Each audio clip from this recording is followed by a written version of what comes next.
भारत के एक छोटे से गांव में अम्मा नाम की एक गरीब बूढ़ी महिला रहती थी। वो एक छोटी सी मिट्टी की झोपड़ी में अकेली रहती थी, जिसकी छत टूटी हुई थी।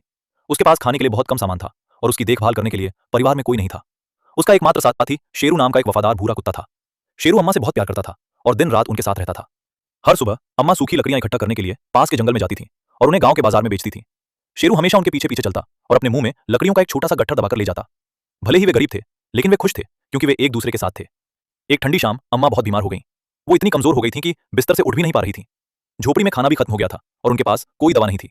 आंखों में आंसू भरकर शेरू की ओर देखते हुए वो धीरे से फुसफुसाई, मेरे प्यारे दोस्त, अब हमारा क्या होगा? शेरू ने अम्मा का दर्द महसूस कर लिया। उसने धीरे से उनका हाथ चाटा और फिर जितनी तेजी से हो सके गांव की ओर दौड़ पड़ा। वो गलियों में जोर जोर से भौंकने लगा ताकि गांव वालों का ध्यान अपनी ओर खींच सके। गांव वालों ने शेरू का यह अजीब व्यवहार देखा। उस वफादार कुत्ते पर भरोसा करते हुए वे उसके पीछे पीछे अम्मा की झोपड़ी तक पहुंच गए। शेरू आगे आगे दौड़ता रहा और दरवाजे पर पहुंचकर ही रुका।